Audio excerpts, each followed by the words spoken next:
Hola a todos. El tema que vamos a ver en este video es el de los genes reporteros. Vamos a definirlos como los genes que codifican para proteínas cuya actividad es de fácil detección, fusionados con un promotor específico procariota o eucariota, permiten determinar dónde, cuándo y cuánto se expresa dicho promotor y por lo tanto el gen en cuestión. Aquí tenemos una representación gráfica de un gen que podría tratarse, por ejemplo, de la pequeña subunidad del arrobisco.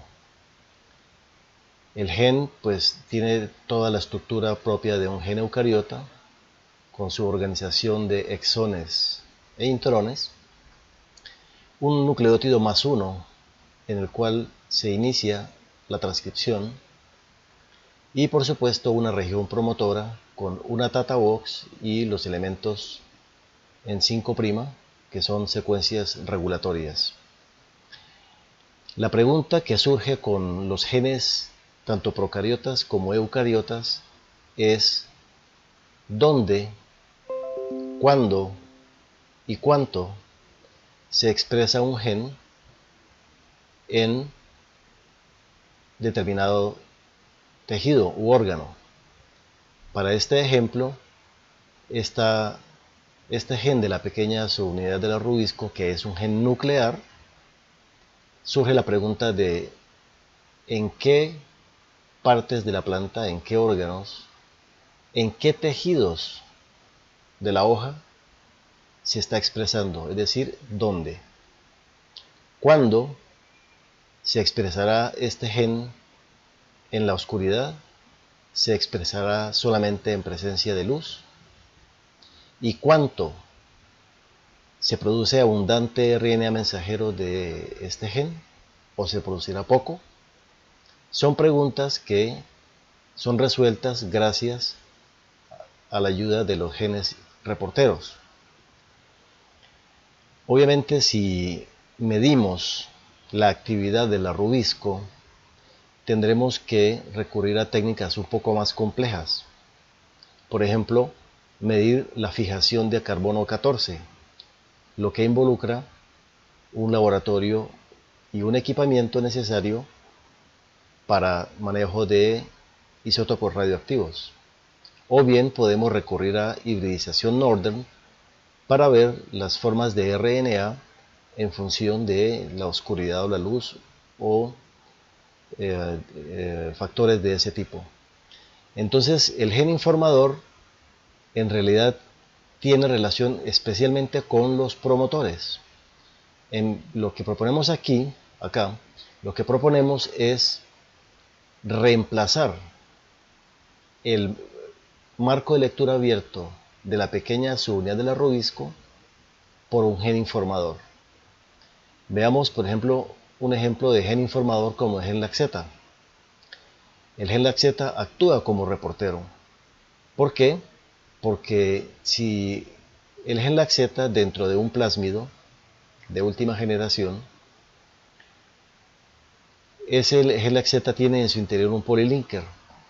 Si el gen LAC-Z se religa, es decir, el plásmido es no recombinante, se producirá una enzima beta-galactosidasa normal, lo que dará lugar a la formación de una coloración azul con el sustrato XGAL y nos dará colonias, como se ve en esta figura, en esta fotografía, colonias azules. En cambio, si el plásmido es recombinante, el inserto quedará en medio del gen LAC-Z. Por lo tanto, no se producirá una enzima beta-galactosidasa normal y tiene como consecuencia que el XGAL permanecerá incoloro y nuestras colonias serán de color blanco, como indicadoras de que ese plásmido o esa bacteria ha sido transformada con un plásmido recombinante. Entonces el gen LAC-Z está actuando como reportero, nos está informando algo, nos está diciendo que esta colonia tiene un plásmido recombinante y que esta colonia azul tiene un plásmido no recombinante. Entonces esa es la misión de los genes reporteros, informar algo. En este caso nos informa si es recombinante o no.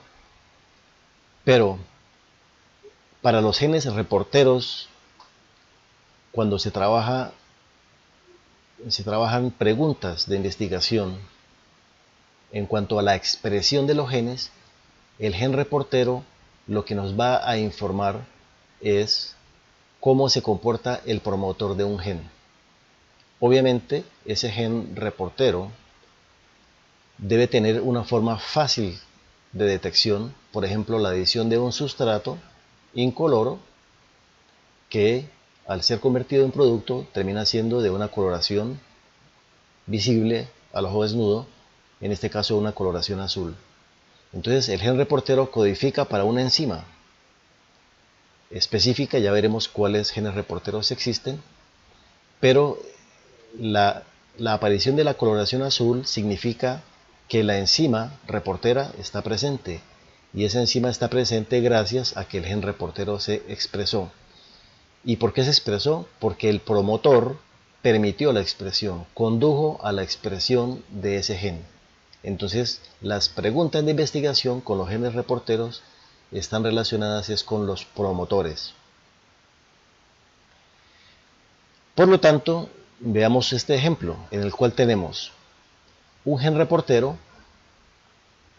Ya veremos qué tipo de genes reporteros existen, al cual se le fusiona un promotor de plantas que puede ser, por ejemplo, el de la pequeña subunidad del arrobisco.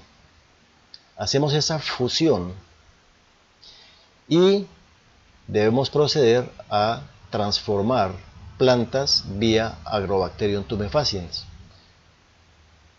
Los explantes, una vez transformados, se cultivan hasta que se regeneran plántulas que finalmente, en un gran número, a esas plántulas se les adiciona el sustrato del gen reportero y aparece la coloración. Ustedes ven que la planta toma una coloración azul.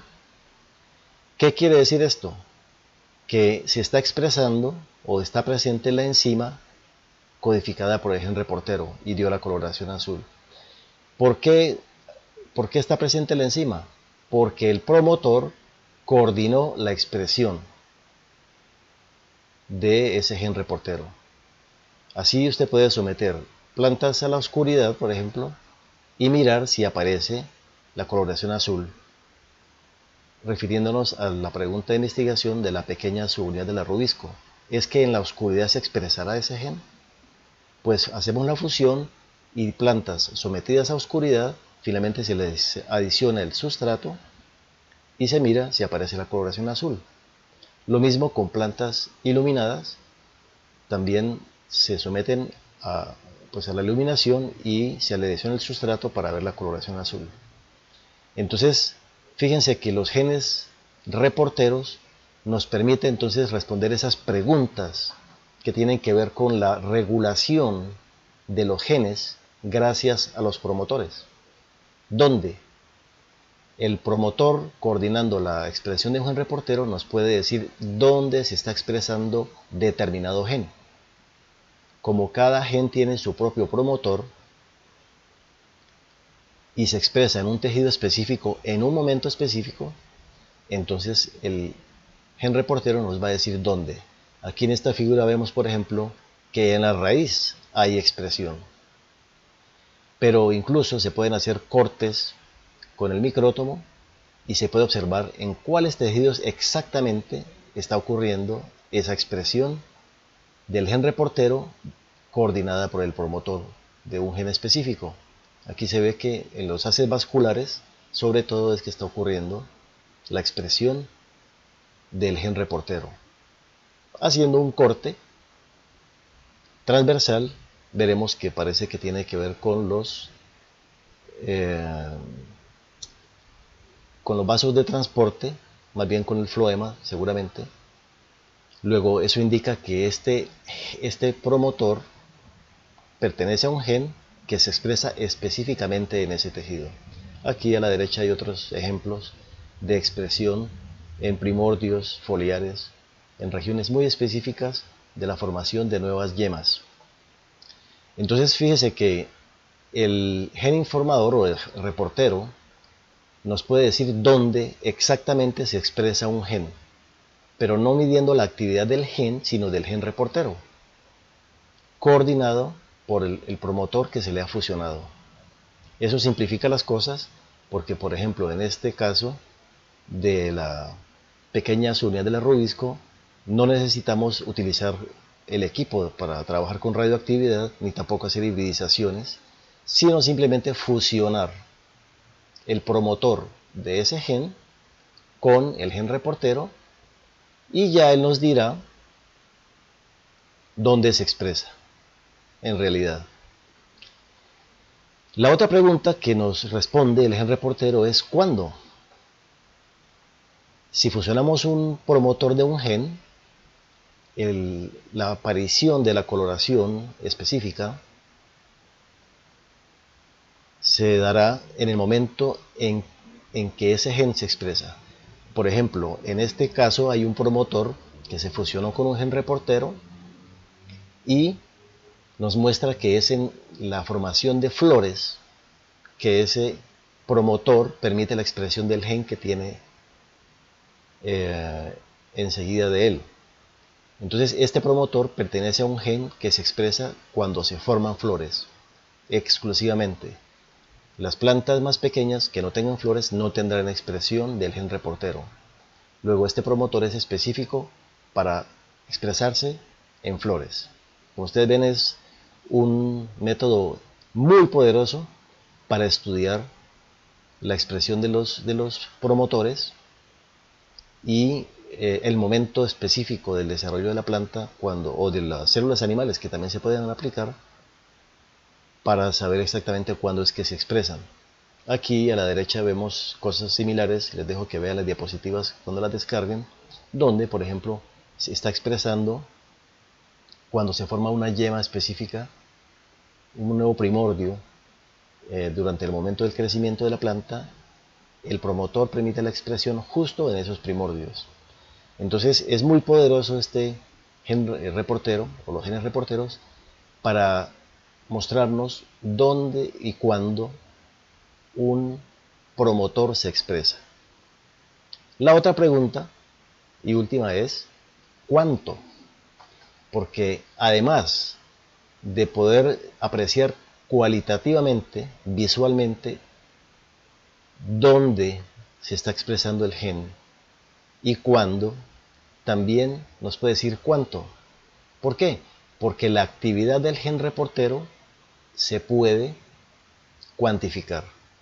Aquí tienen ustedes un promotor de test, de prueba, y un promotor de referencia, del cual hablaremos enseguida. Recordemos que el CAMB es el promotor de plantas por excelencia que conduce a una alta expresión. Ya veremos un poco más sobre este tema enseguida. Pero, haciendo extractos de hojas de ambos tipos de expresión coordinados por cada promotor, le adicionamos el sustrato y nos aparece la coloración azul. Esa coloración azul, ustedes aprecian que tiene diferentes tonalidades, dependiendo obviamente de cada promotor. Ya veremos un poco más también sobre esto de los promotores fuertes y débiles. En todo caso, con equipos de laboratorio se puede cuantificar esa coloración azul y entonces se convierten en cifras. Ven ustedes aquí a la derecha, en esta gráfica, la actividad de un gen reportero y se ve que en la hoja hay poca expresión. En el tallo hay mucha más expresión y en la raíz es donde ocurre la mayor parte de la expresión. Entonces se puede cuantificar también. Luego el gen reportero nos puede decir y dar respuesta a tres preguntas. ¿Dónde se expresa el gen? ¿Cuándo se expresa el gen? ¿Y cuánto se expresa el gen? Obviamente estamos observando la actividad del gen reportero, pero esa actividad está coordinada gracias a que el promotor permitió la expresión del gen reportero. Entonces, es más fácil evaluar la actividad del gen reportero como reflejo de la expresión que ir al laboratorio de radioactivo y ponernos a hacer todas esas mediciones de fijación de carbono, métodos mucho más complejos que a veces ni siquiera responden completamente a la pregunta de investigación. Bien, entonces tenemos que decir lo siguiente: ¿cuáles son las propiedades de un gen reportero? Los genes reporteros provienen de seres vivos, son genes tipo salvaje que se adaptan al laboratorio para el uso como reportero. Nos basamos en una premisa de que la actividad o cantidad de producto de un gen reportero es una medida indirecta de las propiedades transcripcionales del promotor en estudio. Generalmente la actividad del gen reportero es directamente proporcional a la actividad transcripcional. Es decir, este promotor está coordinando la expresión del gen reportero. Y entonces se obra sobre el supuesto de que la detección de la proteína reportera es reflejo de la capacidad de expresión que tiene ese promotor. Eso es lo que dice aquí. Y pues obviamente es proporcional. A mayor cantidad de proteína reportera trabajando, quiere decir que hubo más actividad transcripcional de ese gen gracias al promotor. Condiciones para que un gen sea buen reportero: no debe haber actividad endógena en las células del organismo a transformar.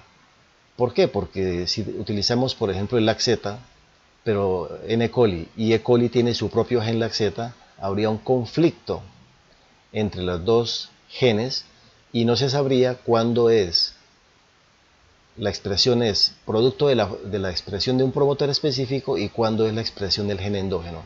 Entonces no debe haber actividad endógena del gen reportero en las células en cuestión. La otra condición es que sea de muy fácil y eficiente detección, porque la gracia justamente de estos genes reporteros es que rápidamente nos da un resultado de la actividad del gen reportero. Fíjense ustedes que aquí la aparición de la coloración azul, producto de una incubación de una media hora o una hora, ya tenemos una coloración, lo que nos indica la presencia de la proteína reportera.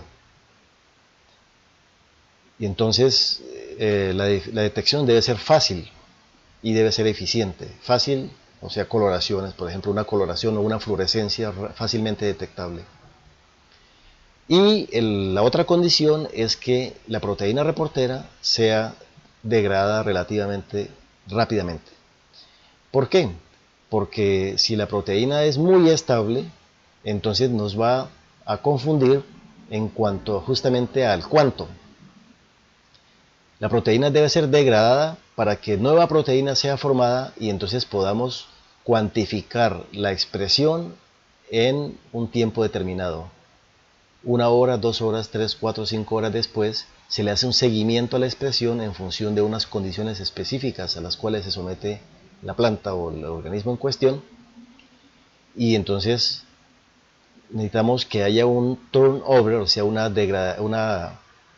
reemplazamiento de la proteína que es degradada por nueva proteína que se está produciendo. Si la proteína es muy estable, pues se nos acumula y nos confundirá en cuanto a si realmente estamos viendo una alta expresión gracias a que el promotor es muy fuerte, o bien que se trata simplemente de acumulación de proteína muy estable.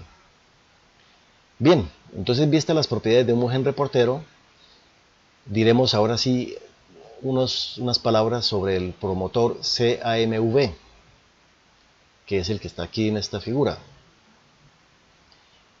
Ese promotor proviene de un virus llamado virus CAMV, virus del mosaico de la coliflor. Ese virus tiene un genoma que tiene un promotor y produce un RNA de 35S. Pues bien, aquí se muestra el genoma del virus, los diferentes RNAs que pueden surgir, y aquí a la derecha se muestra un promotor, aquí está ubicado, que permite la síntesis de todo ese genoma en RNA. Lo interesante es que ese promotor es muy fuerte, o sea, produce o conduce a una alta formación de RNA. Y se tomó como un referente, un promotor de referencia para plantas. Exclusivamente el promotor, se le quitó todo lo demás del virus y se deja solamente el promotor. Y si usted fusiona ese promotor, como en el caso anterior, si usted fusiona ese promotor con un gen reportero, con seguridad tendrá una alta expresión de la proteína reportera y por lo tanto altos niveles de expresión. Se toma entonces ese promotor como referencia para relacionarlo con promotores de prueba.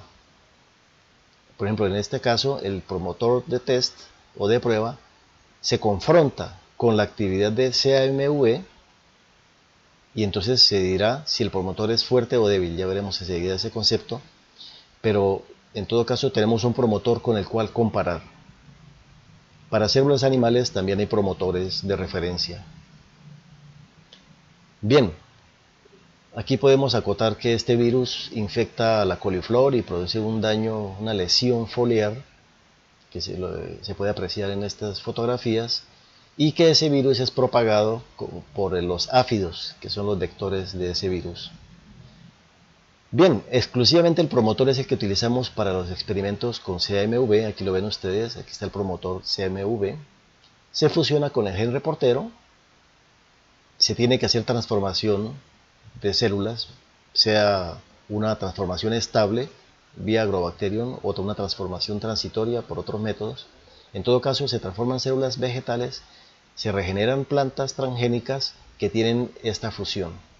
Y ya se evalúa en la planta transgénica la actividad del gen reportero. Pero el promotor CAMV garantizará una expresión alta de ese gen reportero y servirá como referencia para compararlo con respecto a ese gen reportero llamado X. Ya veremos qué ejemplos tenemos de genes reporteros. Lo mismo entonces hacemos con el promotor de test. El promotor de un gen, como la pequeña subunidad del rubisco u otro de tantos genes que hay en el núcleo, se fusiona con el gen reportero, el mismo, se transforman plantas, se regeneran y entonces se evalúa la actividad del gen reportero y se comparará con la actividad gracias a la expresión por el promotor CAMV y se emitirá un juicio de valor cuantitativo de qué tan fuerte es ese promotor. Bien, en cuanto a los genes reporteros más usados, tenemos algunos ejemplos, hay bastantes, pero mencionaremos unos 4 que son tal vez los de más frecuente uso. El primero de ellos es el gen CAT, que codifica para la enzima cloranfenicol acetiltransferasa. Este gen CAT es de origen bacteriano de E. coli. Un transposón contiene ese gen y se sacó ese gen de ese transposón para fusionarlo con promotores. ¿Cómo se mide la actividad de la proteína reportera de la cloranfenicol acetiltransferasa? Pues bien, la enzima cloranfenicol acetiltransferasa transfiere grupos acetil o butiril al cloranfenicol, un cloranfenicol que está marcado radioactivamente con carbono 14. La detección se hace por cromatografía en capa fina y autorradiografía, es decir, laboratorio radioactivo. Esa es una cierta desventaja que veremos más adelante. Pero ustedes pueden apreciar, aquí tenemos el cloranfenicol al lado izquierdo, es un antibiótico, y los asteriscos indican las posiciones que están marcadas con carbono 14. A la derecha vemos la acetilcoenzima A, que ustedes ya conocen. La enzima entonces cloranfenicol acetiltransferasa va a transferir este grupo acetil, este grupo que estoy marcando, lo transferirá sobre el cloranfenicol, es decir, lo va a acetilar. Y entonces se podrá detectar esa actividad como veremos enseguida. Para trabajar con el gen CAT debemos fusionar el promotor en cuestión con el gen CAT transformar células, regenerar plantas y practicar el ensayo CAT. ¿Qué es ese ensayo CAT? Pues bien, hay dos formas de visualizar la actividad de la enzima cloranfenicol acetiltransferasa. Una de ellas es tomar estas hojitas ya transformadas con la fusión, macerar las hojas, agregar un buffer, filtrar y obtenemos entonces el extracto de hojas. A ese extracto de hojas le añadimos el cloranfenicol marcado radioactivamente y por otro lado le añadimos coenzima A, o más bien acetilcoenzima A. Como se está expresando la cloranfenicol acetiltransferasa, entonces la enzima transfiere este grupo acetil sobre el cloranfenicol. Incubamos obviamente un tiempo para que ocurra la reacción y lo que hacemos ahora es detectar el cloranfenicol que fue acetilado. Ese es el famoso, aquí se muestra el ensayo CAT, donde la enzima cloranfenicol acetiltransferasa ha transferido 1 y 2 grupos acetil. Aquí tenemos el cloranfenicol acetilado. Es un cloranfenicol entonces radioactivo, pero acetilado. Que, si ustedes miran, la molécula es mucho más grande que el cloranfenicol original. Entonces, justamente por cromatografía en capa fina, se puede separar este extracto que terminamos de incubar a una determinada temperatura. Separamos por cromatografía en papel o cromatografía en capa fina y se nos separarán las moléculas que estaban en ese extracto. El cloranfenicol tendrá dos movilidades. El cloranfenicol solo se quedará en la base, miren, ustedes ven aquí cloranfenicol, mientras que el cloranfenicol acetilado tiene una mayor movilidad. Eso hace que se puedan distinguir el sustrato del sustrato modificado, es decir, del producto. La movilidad es diferente.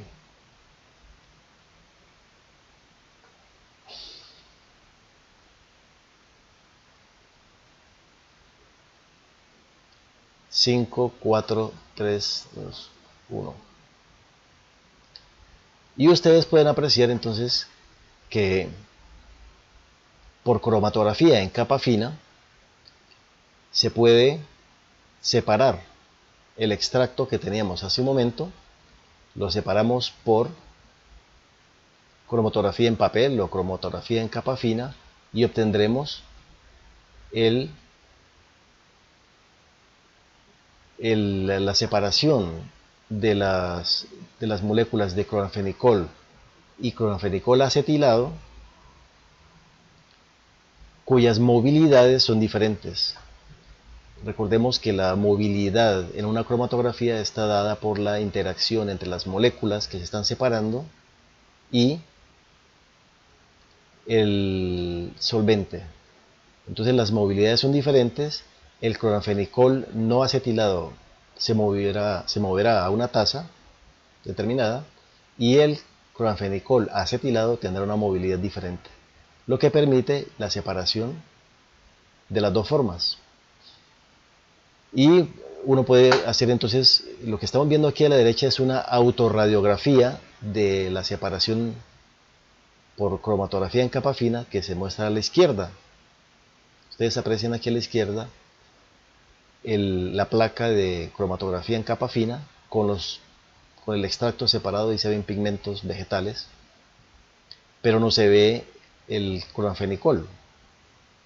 Para poder verlo toca hacer una autorradiografía y haciendo una autorradiografía de la placa aparecen las formas de cloranfenicol no acetilado o acetilado. Es un método pues, que requiere laboratorio radioactivo y ustedes pueden apreciar, bueno, aquí a la derecha en esta autorradiografía que se adicionó cloranfenicol acetiltransferasa y hubo acetilación y separación de las formas diferentes de cloranfenicol, y si no se adiciona la cloranfenicol acetiltransferasa, pues obviamente el cloranfenicol queda como única forma la no acetilada. En resumen, esto es un método de autorradiografía para apreciar las diferentes formas, pero pues ustedes ven que se requiere de un laboratorio radioactivo y requiere toda la implementación y el trabajo con material radioactivo que pues se procura no hacer. La otra forma es raspar. Ustedes saben que la cromatografía en capa fina se basa en una sílica que está adherida a un vidrio. Pues con una cuchilla, una cuchilla de afeitar, se puede raspar la región que contiene la radioactividad y el polvo que resulta se deposita en tubitos de vidrio en los cuales se adiciona un solvente, de tal manera que ahora está en líquido el clorfenicol o las bandas que se formaron, se llevan al contador de centelleo, que es un aparato que permite cuantificar la radioactividad. Y podemos graficar cuánta incorporación hubo de grupo acetil sobre el clorfenicol, cuánta acetilación ocurrió. Entonces, en resumen, diremos que fusionando un promotor con el gen CAT, tendremos plantas regeneradas, transformadas con esta fusión y dependiendo de las características propias de ese promotor, cuándo, dónde y cuánto, pues tendremos al final una actividad del gen reportero o de la proteína reportera dependiendo de las características propias del promotor. Aquí les dejo un ejemplo para que lo analicen detenidamente, donde se muestra o bien la actividad de la proteína reportera en función de diferentes parámetros, es decir, CPM significa cuentas por minuto, es decir, cuánto se incorporó, y la actividad en unidades. Y bueno, aquí este ejemplo tiene que ver con una medición durante el tiempo, o sea, transcurrido, si elaborar una curva debe ser que durante el tiempo se va incrementando la incorporación de grupos acetil sobre el clorfenicol, lo que nos crea una curva de actividad.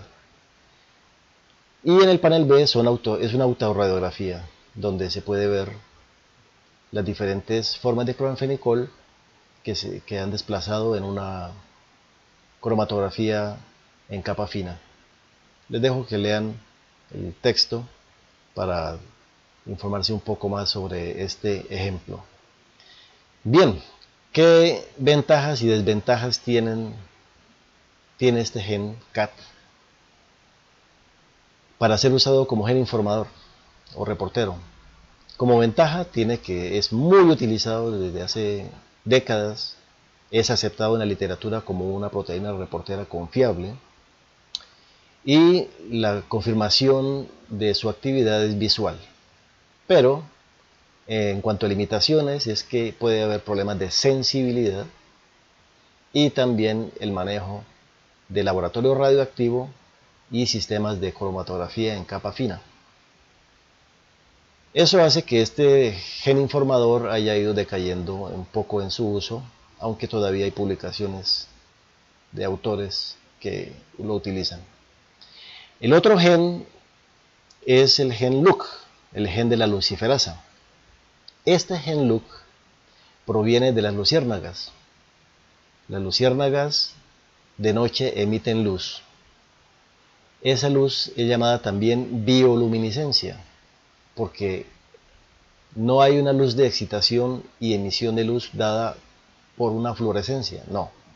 Es una reacción bioquímica que ocurre en este órgano luminoso de la luciérnaga que contiene una enzima llamada luciferasa. La luciferasa, ¿qué hace? Toma la luciferina, aquí está la estructura, y con la ayuda de ATP y oxígeno oxida la luciferina y en ese proceso, además de consumir ATP, emite luz. Emite una luz en una longitud de onda, como ustedes pueden ver en esta figura, de una longitud de onda de 562 nanómetros, es decir, está en este rango aquí, donde muestra el cursor, como un verde amarillo. Pues como gen informador es muy bueno la luciferina, la luciferasa. El método de utilización es el mismo del gen CAT. Hay que fusionar el promotor del gen en cuestión con el gen LUC, transformar vía Agrobacterium, regenerar plantas, y las plantas regeneradas se les practica el ensayo luciferasa. ¿Cuáles ensayos luciferasa se pueden practicar? 1. Bien puede ser someter las plántulas en la oscuridad. Las plantas ya han producido ATP en las reacciones luminosas y oscuras, y entonces la planta va a emitir luz como una luciérnaga en ciertas regiones, dependiendo de dónde es que el promotor dirige la expresión. Entonces pueden observar, es muy interesante cómo un gen de un insecto se está expresando en una planta guiado por un promotor específico, y se puede observar la bioluminiscencia en la oscuridad gracias a la fusión con este promotor. La otra forma de detección es macerando las hojitas, sacando el extracto de hojas en el cual queda la enzima luciferasa, y entonces ya en una placa de microtítulo le agregaremos luciferina in vitro, luciferina, ATP y oxígeno, y nos ocurre la reacción in vitro, la reacción de bioluminiscencia. Y con un fluorímetro pues medimos cuánta luz está emitiendo. Aquí a la derecha se muestra la actividad luciferasa, en el cual la luz se incrementa gradualmente en función del tiempo. Y pues hay dos condiciones diferentes. Parece que las plantas fueron sometidas a químicos diferentes, lo que hace que en un momento dado se apague la actividad luciferasa, luego el promotor se inactiva, como respuesta a la utilización de alguna sustancia química que inhibe la expresión de ese promotor específico. Ventajas y limitaciones. Las ventajas de la luciferasa como gen informador es que es rápido y fácil. La sensibilidad es alta. Y el rango de actividad es lineal. Entonces ustedes ven que el comportamiento durante el tiempo aquí es lineal, y si usted hace diluciones se mantiene en un rango lineal. Eso es bueno. Otros genes informadores a veces tienen problemas con eso. Las limitaciones, pues que requiere el luminómetro, ¿cierto? Tiene un cuarto oscuro para hacer ese tipo de ensayos, y es una proteína relativamente lábil, es decir, puede ser degradada fácilmente. Es decir, la proteína puede ser degradada y entonces hace que desaparezca muy rápidamente la bioluminiscencia, y eso no es bueno. Necesitamos un tiempo determinado para poder practicar las pruebas de luminiscencia. Pero sí se publican papers que utilizan bastante la luciferasa, aunque ya hay otras proteínas que de pronto han tomado un poco el relevo y han resultado mejores que esta luciferasa. El siguiente gen es el gen GUS, que codifica para la enzima beta-glucuronidasa. El gen también se le ha llamado UIT-A.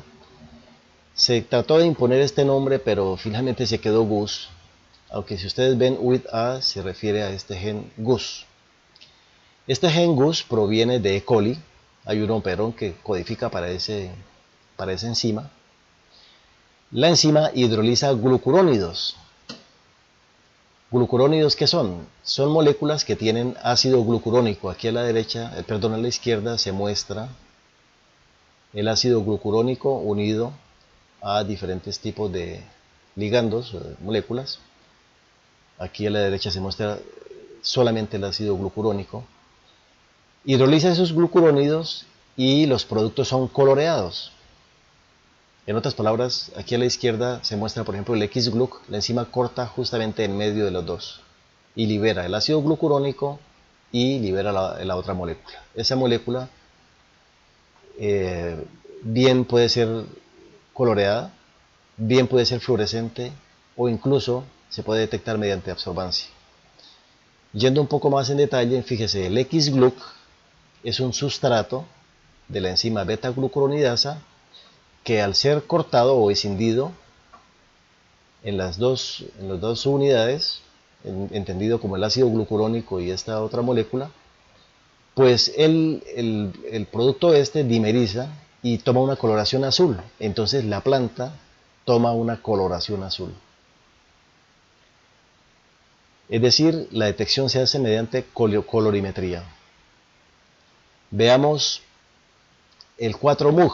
El 4-MUG es un glucurónido que al ser cortado por la beta-glucuronidasa libera un producto que nos va a fluorecer. Entonces ya no es, la detección ya no se hace visualmente por la aparición de color azul, no, sino por la fluorescencia. Entonces necesitamos un equipo de laboratorio que nos envíe 320 nanómetros para poder detectar 445 nanómetros, es decir, azul. En otras palabras, prácticamente está absorbiendo en los UV y está emitiendo en el azul. Entonces ya llevamos dos formas de detección, una mediante colorimetría y la otra mediante fluorescencia. Y hay otro sustrato también para la misma enzima beta-glucuronidasa que es el 4-nitrofenil beta-D-glucurónido. Este sustrato también es cortado en medio aquí por la enzima y libera para-nitrofenol. Este para-nitrofenol absorbe luz a 415 nanómetros. Entonces con un espectrofotómetro podemos medir la absorbancia. Entonces, como ustedes ven, se trata de un gen informador muy versátil porque se puede medir por colorimetría, por fluorescencia y finalmente por absorbancia. Es ventajoso tener varias formas de detección de la actividad de la proteína reportera. De nuevo, para trabajar con el gen GUS deberemos construir la fusión entre el gen GUS y el promotor en cuestión, el promotor de prueba. Fusionamos, transformamos plantas, regeneramos y las plantas regeneradas se les practica el ensayo glucuronidasa dependiendo de cuál reactivo se utilice. Ya el investigador, en función de los equipos con que disponga en el laboratorio, puede elegir el sustrato. Para el caso del X-Gluc, que ya lo mencionamos, la actividad de la proteína reportera se visualiza coloreando. Se añade el X-Gluc y se visualiza la coloración azul. Ustedes pueden apreciar, las plantas se sumergen en el sustrato y aparece el color azul donde se haya expresado la proteína reportera. Muy fácilmente se puede visualizar. Esa es la ventaja de este gen GUS. Aprecien ustedes también que si usted hace cortes longitudinales o transversales, encuentra en qué tejido específico se expresó la proteína reportera, gracias a la fusión con el promotor en cuestión. Este promotor parece ser de haces vasculares o de las células meristemáticas. Bien, entonces es una forma de detección muy fácil, visual, por la cantidad de color azul. El otro sustrato ya es el MUG, el 4-MUG, pero requiere entonces un tratamiento mayor porque hay que macerar las hojitas que se le quiten a la planta, o sea, eso implica destrucción del tejido de la planta.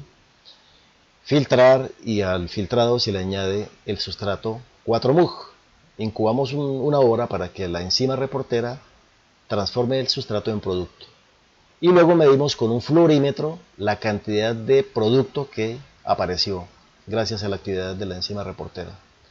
Este fluorímetro emite una longitud de onda a 320 nanómetros, en los UV, y la emisión se detecta a 445 nanómetros.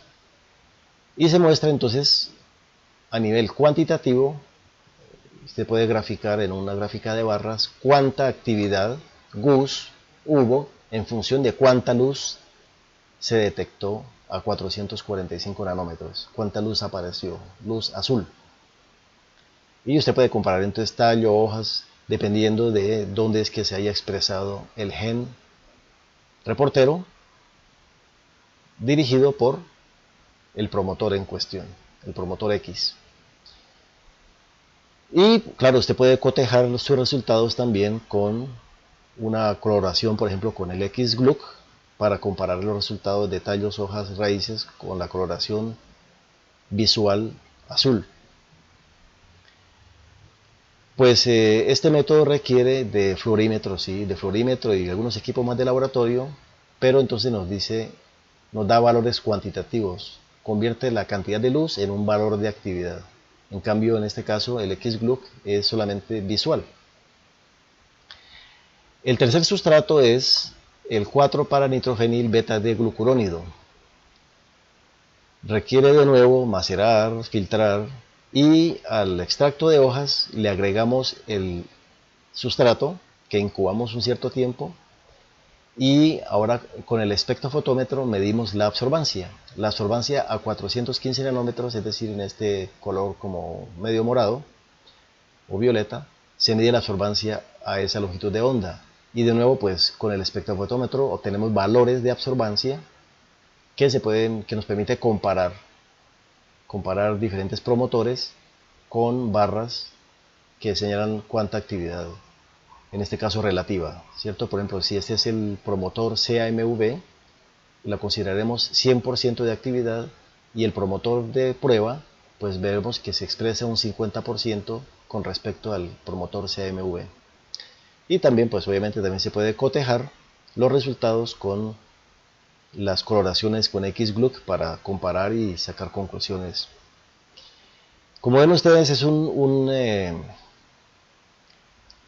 gen reportero muy versátil por los tres tipos de sustratos y formas de detección. De hecho, aquí en Ventajas y Limitaciones se menciona esto de que hay una amplia variedad de formatos, en el sentido de que los productos se pueden detectar tanto visualmente como por fluorimetría o también por absorbancia. Además permite una coloración in situ, es decir, esta que estamos viendo acá. Vemos dónde está exactamente en la planta la coloración. Luego el promotor se expresa exclusivamente en esos tejidos. Entonces permite una coloración in situ y permite hacer proteínas de fusión, es decir, uno puede fusionar el gen GUS con otro gen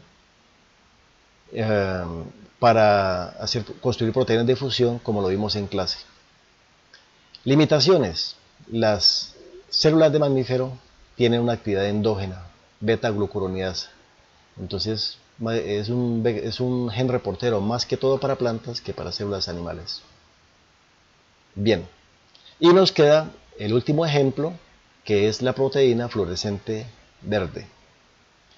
Esta proteína fluorescente verde es la GFP, proviene de las medusas. En 1971 se descubre que las medusas emiten una coloración verde, una luz verde. Pues estudiando de dónde aparecía esa luz verde, se encontró que era una proteína fluorescente, que no necesita ningún sustrato, ella sola fluorece.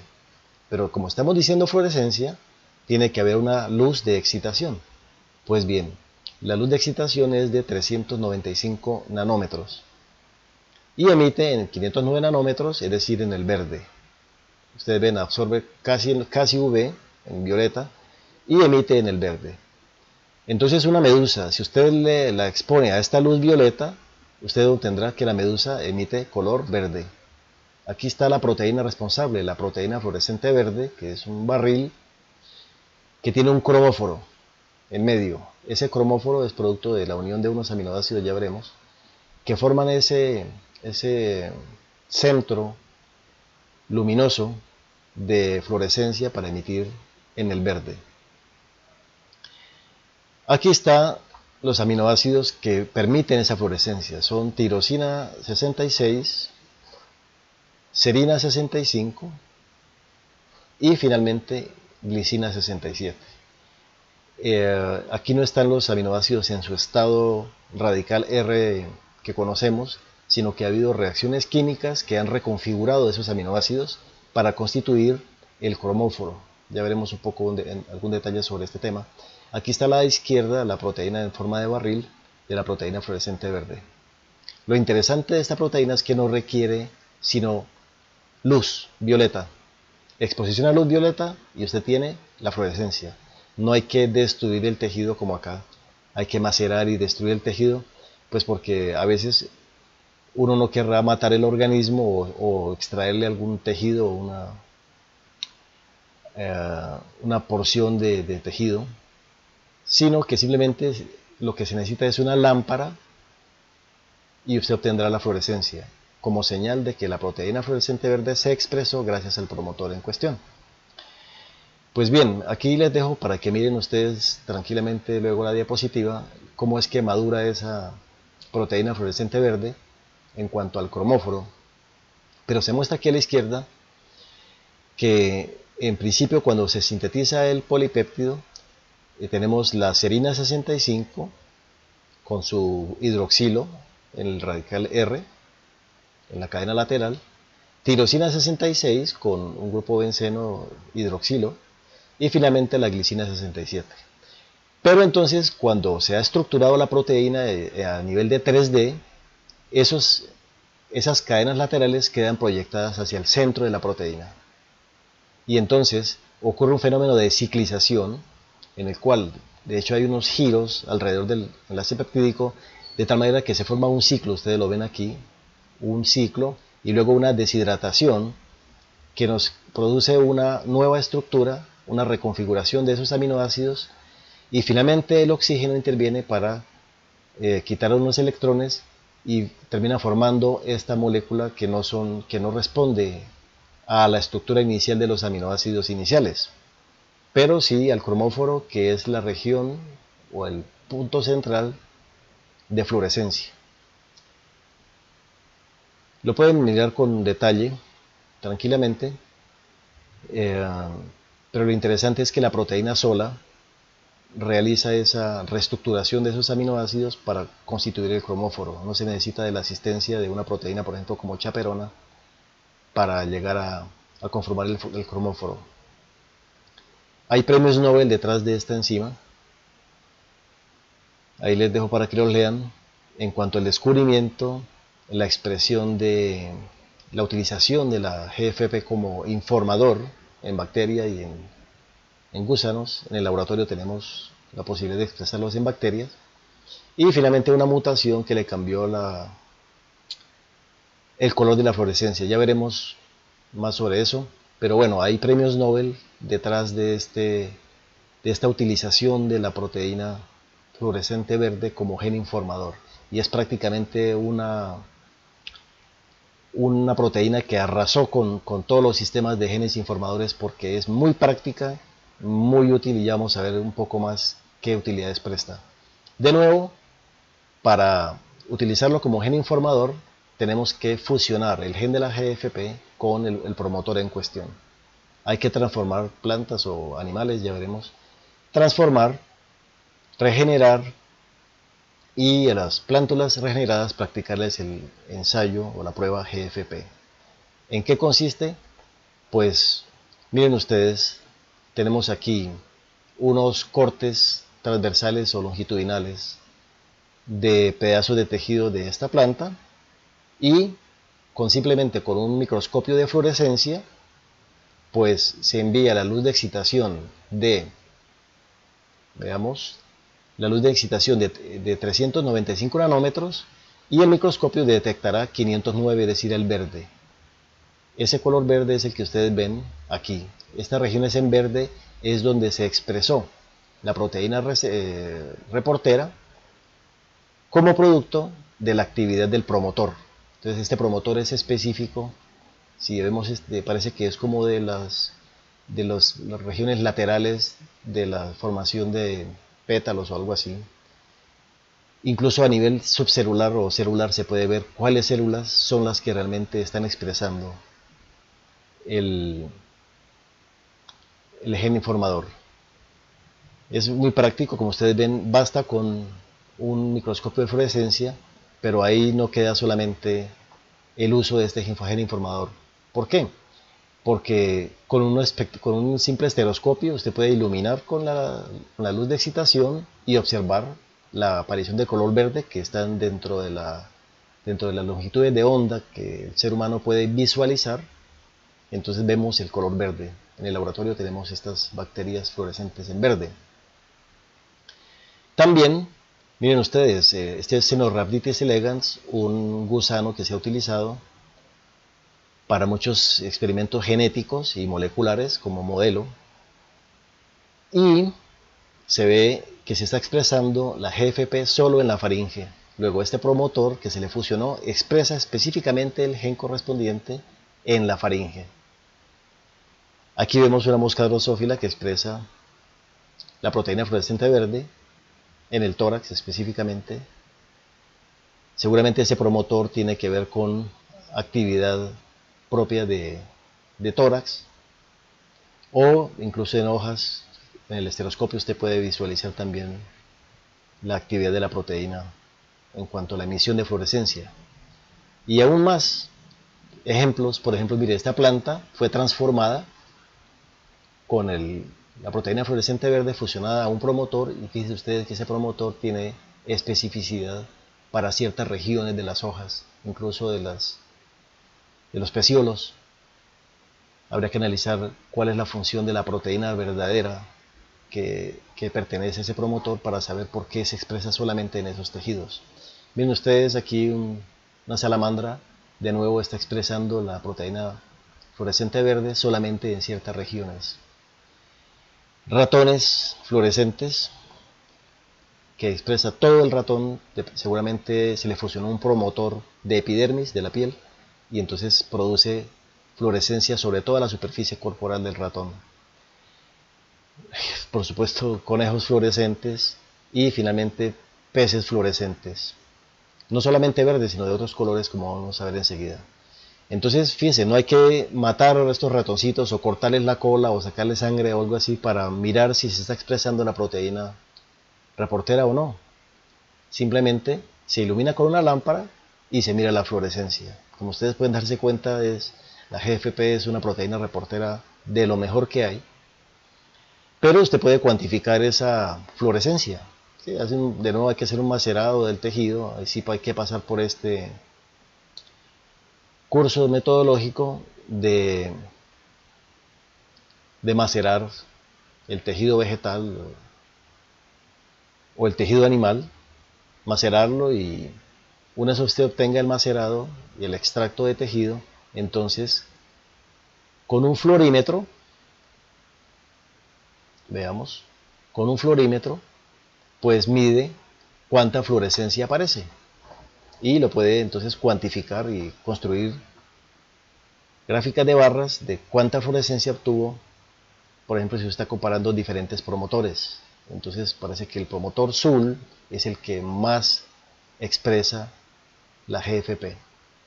Es muy útil como gen informador la GFP, y lo mejor de todo es que existen variantes de esa proteína fluorescente verde, y entonces existe una gama, toda una gama de colores de fluorescencia, no solamente de la GFP. Hay ciertos corales que también emiten fluorescencia, como este coral que está aquí, Discosoma coral, que florece en el amarillo rojo. Entonces, miren ustedes, la GFP, con variantes que se han hecho mediante mutagénesis sitio dirigida, se le han mutado ciertos aminoácidos, ya veremos cuáles para título de ejemplo, pero se obtiene una proteína que ya no florece en el verde, sino en el azul, o en el magenta, creo que se llama este color, o en el amarillo, por ejemplo. Pero la proteína de coral florece en el amarillo, en el rojo, y todas estas gamas de rojo que se pueden distinguir visualmente. Es decir, entonces hay una gama amplísima de genes informadores que florecen en diferentes coloraciones. Eso es una gran ventaja. Para ver solamente las proteínas, las variantes de la proteína fluorescente verde, mire, la proteína que florece en el azul, la tirosina 66, se cambió por histidina. Es una mutación que se hace mediante mutación de génesis sitio dirigida. Se muta la tirosina 66 por una histidina. Y ese cambio repercute en una fluorescencia en el azul. Aquí a la derecha ustedes ven la coloración azul que toman ciertas células transformadas con la proteína fluorescente azul.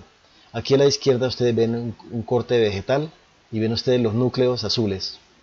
Bueno, está combinado con una proteína que florece en el rojo, pero se ven los núcleos azules. Total que contamos entonces no solamente con fluorescencia en el verde, sino en el azul. O sea que podemos fusionar un promotor con la proteína verde y un promotor con la proteína azul. O en este caso, por ejemplo, un promotor con una proteína azul y un promotor con una proteína roja. Entonces podemos comparar la expresión de dos promotores diferentes al tiempo. Y vemos que parece ser que o se expresa o el rojo o el azul, uno de los dos, pero no los dos. Usted puede mirar, mire, o aquí está azul, y está rojo y no hay azul, rojo y no hay azul. Parece que el rojo se está expresando más que todo en estos tejidos internos y el azul se está expresando más que todo en la periferia. Eso es lo bonito de estas proteínas fluorescentes. La proteína que florece en el cyan, en el magenta, sufrió una mutación en el laboratorio mediante mutagénesis sitio dirigida. Se le cambió la tirosina 66 por triptófano 66. Y eso le cambió las propiedades ópticas y ahora emite no en el verde, sino en el magenta. Y pues, mira, aquí tenemos una seguramente E. coli transformada con esta proteína fluorescente en el cyan, en magenta, y aparece esa coloración. Aquí abajo miramos el sistema nervioso de Cenorhabditis, aquel gusano que mencionamos, y ustedes ven que exclusivamente en ese tejido se está expresando la proteína fluorescente CFP. Aquí a la izquierda tenemos unos embriones y se puede apreciar que la mayor parte de la fluorescencia está en el tejido nervioso. Entonces seguramente sería un tejido, un promotor que expresa una proteína propia de desarrollo de tejido nervioso, por eso es donde se observa la mayor fluorescencia. Esto es genial, es versátil, es fantástico que se pueda hacer este tipo de experimentos. Nos queda la proteína fluorescente amarilla, en la cual no hay mutación. Bueno, en cierta forma sí hay mutación porque la mutación hace que la tirosina 203 quede muy próxima a la tirosina 66. Y entonces hay un fenómeno óptico en el cual el verde ya no se convierte en verde esa fluorescencia, sino en amarillo. La emisión es de color amarillo. Y entonces miren ustedes, aquí tenemos una planta que ha sido transformada con la proteína fluorescente amarilla. Y el color amarillo aparece muy visualmente. Espectacular, son hojas de papa. Y ven ustedes la fluorescencia en color amarillo. Aquí a la derecha se observa una neurona de hipocampo, y la neurona está expresando la proteína fluorescente amarilla gracias a un promotor propio de neurona. Entonces, fíjense, la gama de proteínas que florecen en todos esos colores nos permite transformar un organismo con todas a la vez de pronto y encontrar en qué tejido se expresan determinados promotores. A ver si tenemos aquí un ejemplo. Mire, aquí hay 3 colores diferentes: verde, azul, rojo. Y ustedes ven, claro, cada proteína, la roja, la azul, la verde, cada una está unida a un promotor diferente, y eso hace que los colores de la expresión sean diferentes en diferentes regiones del cuerpo de este embrión, dependiendo de dónde se expresa cada promotor. Es una herramienta muy poderosa. Me imagino que ustedes estarán impresionados con este tipo de método, porque realmente es genial para los experimentos que se hacen hoy día en cuanto a el estudio de la expresión de los genes y de los promotores en particular. Ventajas y desventajas. La proteína fluorescente verde, bueno, como ventaja, obviamente no requiere sustrato y es una proteína estable. En cuanto una limitación es que puede ser de baja sensibilidad. Sí, hay problemas de que a veces no se detecta muy bien esa fluorescencia por ocultamiento de ciertos tejidos que tapan la fluorescencia. Un alto nivel de la expresión de esa proteína puede ser tóxico para la célula.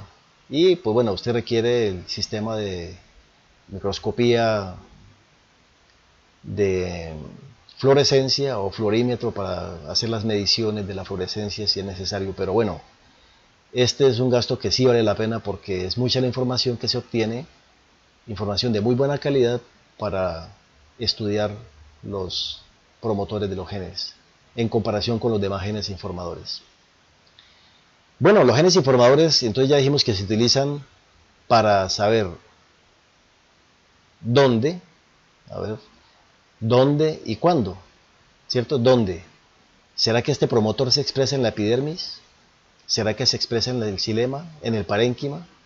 Pues bien, lo fusionamos con el gen informador y tenemos visualmente respuestas de en cuáles tejidos se está expresando el gen informador. Aquí, por ejemplo, en la epidermis, gracias a que la coloración azul está en la epidermis. Aquí, por ejemplo, es en las flores, aquí en los haces vasculares. Entonces, ¿dónde? ¿Cuándo? Cuando la planta está creciendo, cuando está a nivel de plántula en semilla, cuando está floreciendo. El gen informador nos dice también cuándo. Pero también nos dice cuánto. Dejé a la parte este cuánto porque resulta que, primero que todo, un promotor tiene que ser identificado antes de decir cuánto. Y es lo siguiente, aquí tiene usted una secuencia de un gen. Mire el AUG o el ATG, que es el inicio del marco de lectura abierto. Y aquí tiene usted el nucleótido más 1. Pero cuando usted tiene la secuencia nucleotídica sin ninguna señal, pues es difícil saber dónde empieza el promotor.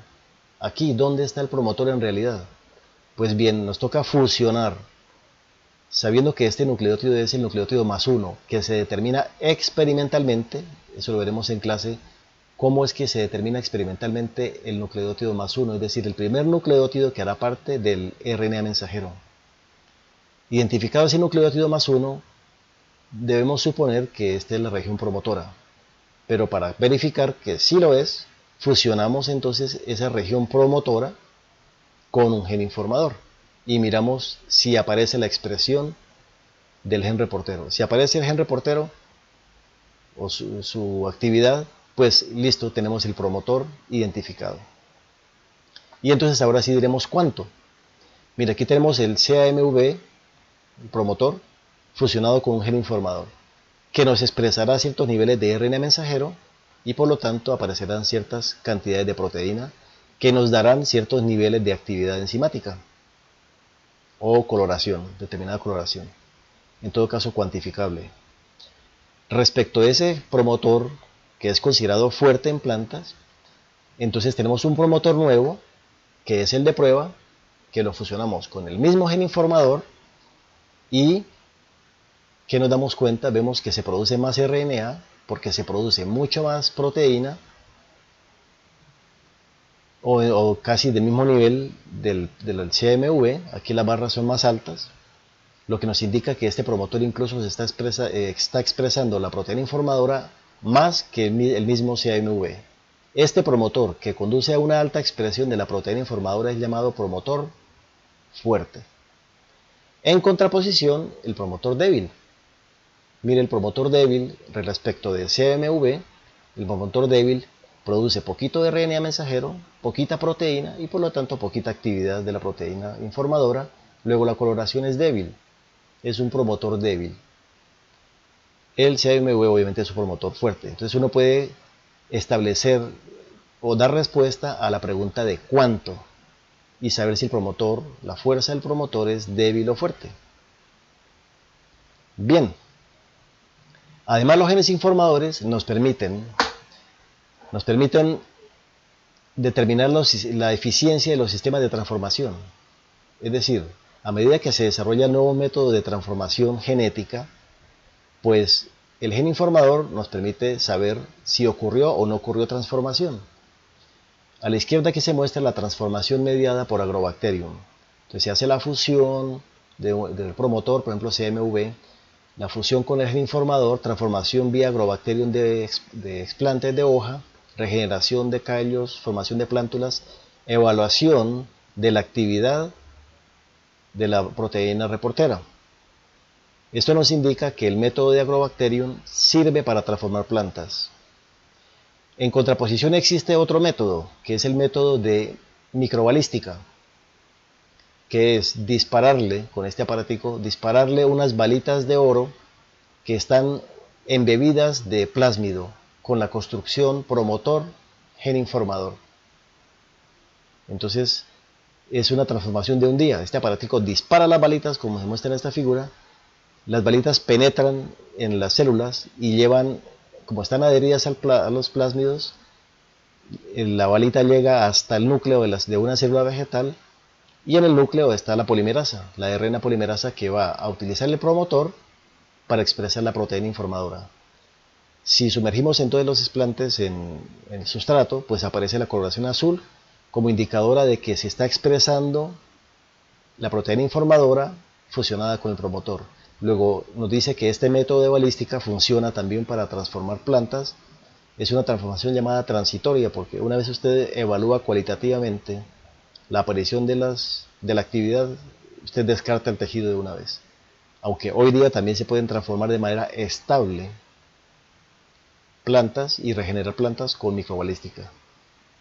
Aquí hay otro método de transformación, que es inyectar en un huevo fertilizado, inyectar plásmido con la construcción gen informador promotor y regenerar un organismo completo, en este caso ratones, y ustedes ven que la transformación mediada por microinyección de ADN también funciona como método recordemos que de método de transformación.